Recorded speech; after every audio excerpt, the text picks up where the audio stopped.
Seventh graders, this is going to be your practice test for the week, and so I want you to pay close attention to how I solve each of the problems because they're very similar to the problems that you'll see on the test on Friday.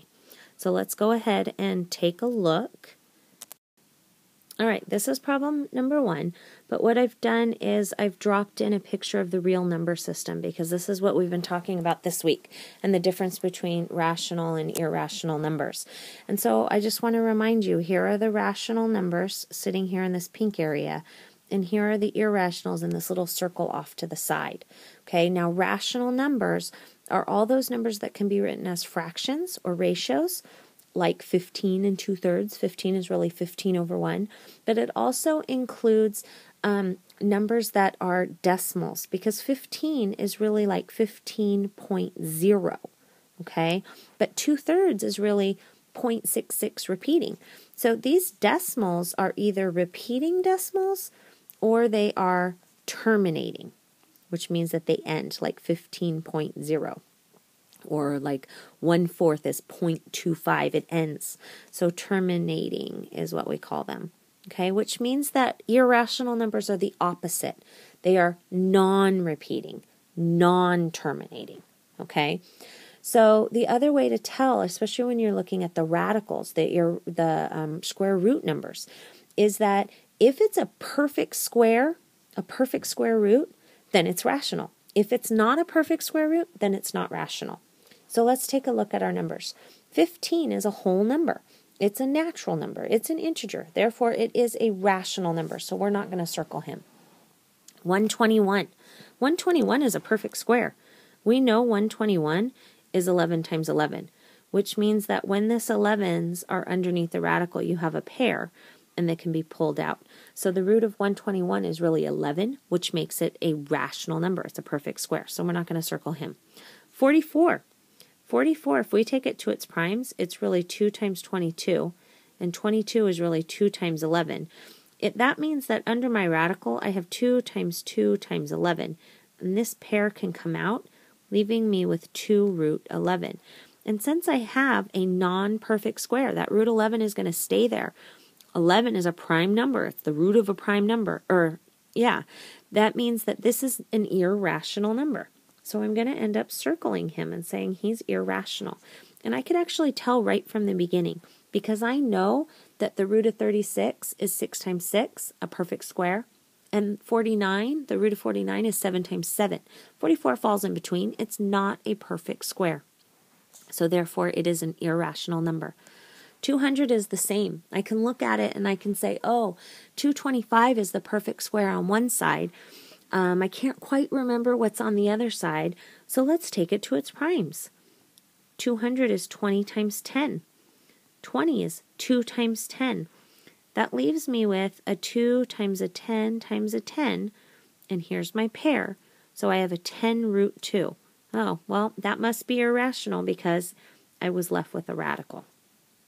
Okay, and 2/3, we already talked about, is 0.666 repeating, and therefore it's a decimal that repeats, and so it falls into the rational category. So I am not going to circle him.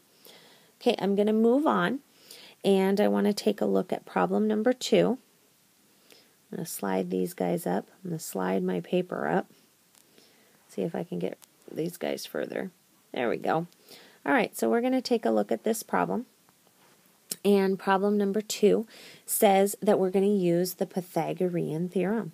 Okay, and we know what the Pythagorean theorem is, but we have to find the length of D1 and we have to find the length of D2. So if we take a look and read, it says that D1 is AB. That's this guy right here. And it also says that it's the diagonal of the base, which means that it's sitting on the rectangle on the floor. And if it's sitting on the floor of this, and this is a rectangle, this must be a right angle because by definition rectangles have right angles. So I can now see where my right triangle is that I'm going to use for my Pythagorean theorem. So I'm going to write a squared plus b squared equals c squared. And my a, since my right angle is here in this corner, this side is my hypotenuse, which means that D1 is really my hypotenuse. So I'm not going to put a number in for that. That's what I'm solving for. My other two sides, this one and this one are really 9 and 12. So I'm going to put them in 9 squared plus 12 squared. And 9 squared is 36, and 12 squared is 144, which equals c squared.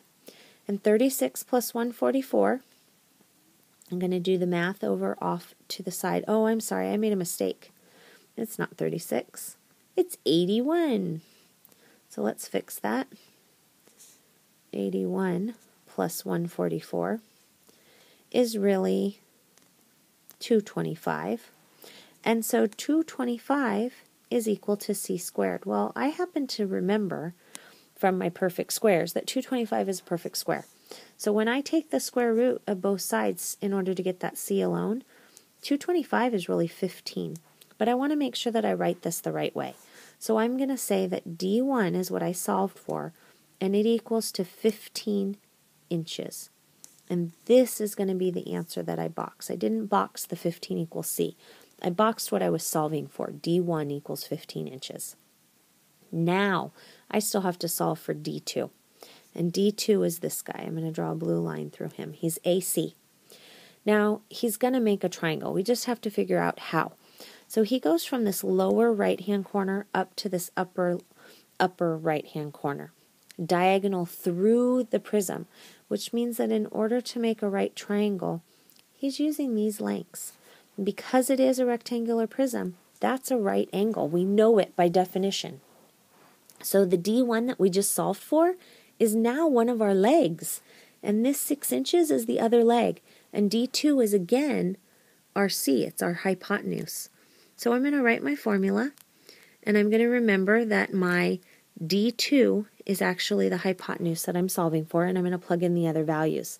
So D1 was our leg, and so it's 15 squared, and our other leg was 6 squared. So 15 squared is 225, and 6 squared is 36, which is equal to that c squared.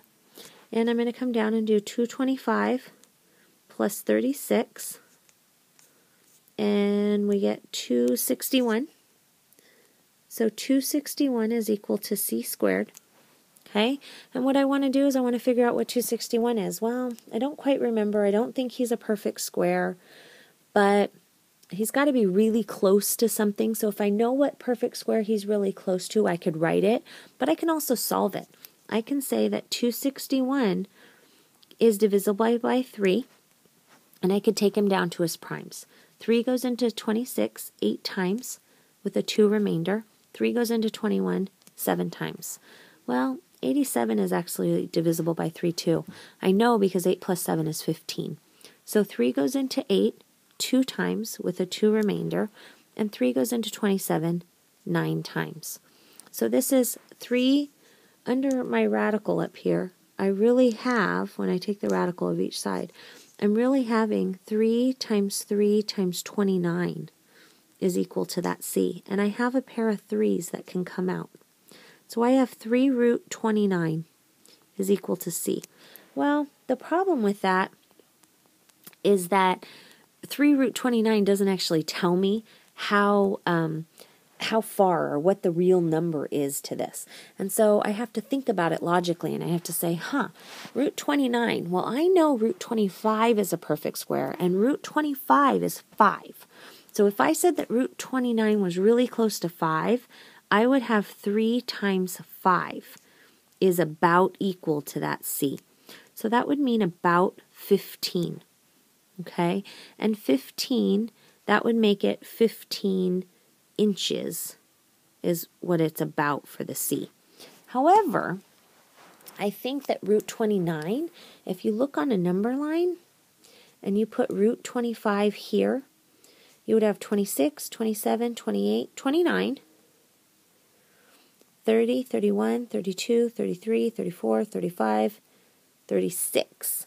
So root 29 might actually be closer to like 5.5. But if you showed all your steps, I would accept this as an answer as long as you showed all your steps. Now, if you knew that 16 times 16 was 256, and you said that 256 is really close to 261, and you went from this step here to say 16 times 16 is 256, and so you said 16 is about c squared, I was accepted as well. But again, you have to show your steps. Okay, so let's slide this paper up and look at number 3. And number 3 is dealing with the same thing. It wants to know where this number falls on a number line. So I'm going to draw my number line. Okay, and I'm going to say I'm dealing with the root of 295. Well, I know root 225 is way down here, and that's 15. What else do I know? I know that 16 times 16 is 256. That's getting a little closer. Root of 256 is 16. But I wonder what 17 times 17 is. So if I were to do the math off to the side of my paper, I would see that 289 is really 17 times 17, which is getting closer. And I could do the math of 18 times 18, and I would get that it is 324. And so now I've got the perfect squares on my number line, and I can see that this 295 is going to fall somewhere in here. And it doesn't really matter exactly where, because all they want to know is what two consecutive integers. Well, this is an integer and this is an integer. And so we want to say that the root of 295 is between 17 and 18. And consecutive just means in a row. Consecutive integers. But integers, remember, if you go back to look at that diagram, integers are these kind of counting numbers. You wouldn't count by radicals, okay? So we have to put our answer like this. And again, our work is the number line that we drew. All right, so we're going to look at the next page. Okay, on this page, it says that we're going to use our Pythagorean theorem, and we're solving for BC, which is this side length over here. Okay, and because we know that this is a right triangle, we can use Pythagorean theorem. We know that this is our hypotenuse, which makes it our C. So again, I'm going to use my Pythagorean theorem, and I'm going to write it, and then I'm going to plug in what I know. It doesn't matter if this one or this one over here are A or B. It just matters that this guy, our hypotenuse, is always C. So I'm going to put him in for the C. And then I'm just going to leave my b squared term as is, and I'm going to call the 12 my a term. So I have 144 plus b equals 13 times 13. I think I better do my math over off to the side. And I get 3 times 3 is 9, 3 times 1 is 3, 1 times 3 is 3, 1 times 1 is 1, 169. So 13 times 13 is 169. And now in order to get my b alone, I have to add a negative 144 to both sides, which means that I'm really subtracting. So I'm left with a b squared is equal to 9 minus 4 is 5, 6 minus 4 is 2. So now in order to get b instead of b squared, I have to take the square root of both sides. The square root of b squared is b, and the square root of 25 is 5. But again, I have to make sure that I write my answer the correct way. So BC, segment BC, is equal to 5 what? 5 feet, because we're dealing with feet measurements in this problem. And this is the answer that I would box. This is the work that proves I did it. It's all my algebra steps which have to be there, but my correct answer is the one that's boxed. Okay, let's slide up. Let's take a look at this three-dimensional rectangular prism. And it says, name a segment that intersects SV. So SV is there. And I don't want to name one. I want to name them all. So I'm going to use red, and I'm going to highlight all the things that touch it. So since it's written with capital letters, we have to make sure that we write everything with capital letters. So PS touches it.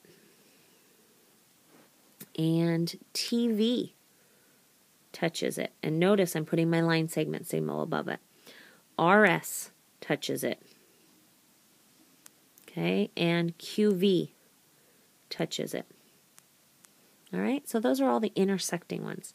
Now we want to find something that's parallel to MT. So I'm going to see if I can choose a new color. MT is this green one. Here, you can see him. And we want to know what's parallel to him. So remember, parallel means on the same plane, but never intersects. So NP is parallel. And again, I'm going to name them all. What else is parallel? RS is parallel. It's parallel on the diagonal. And QV is actually parallel. Okay, and I think that's it for parallel. But I'm going to do a different one. I want you to tell me what's skew. And I want to know what is skew to MQ. Okay, and so let me get another color to highlight MQ for you. So MQ is this one right here. It goes this way, this pink one. Okay, which ones are skew to MQ? Well, skew would mean not parallel, but they never touch. Okay, so RS is skew. It'll run past it on a different plane. So I'll say RS. What else is skew? NP is going to be skew. QV is going to be skew. Oh, nope, I'm wrong. That one is absolutely wrong. That one intersects it. That's not skew. So let's go back and see what else. What else is skew to MQ? How about PT? This guy here. PT is skew. And SV is going to be skew. Okay, and that looks like that's about it. Everything else is either going to be parallel or intersecting. All right, let's move up. Take a look at our next problem. So we're dealing with congruency. And if you remember with congruency, if the shapes are congruent, it means that they're equal. So if a side is congruent, it's actually equal in length. So remember that it matters the way they name these triangles or the way they name the shapes.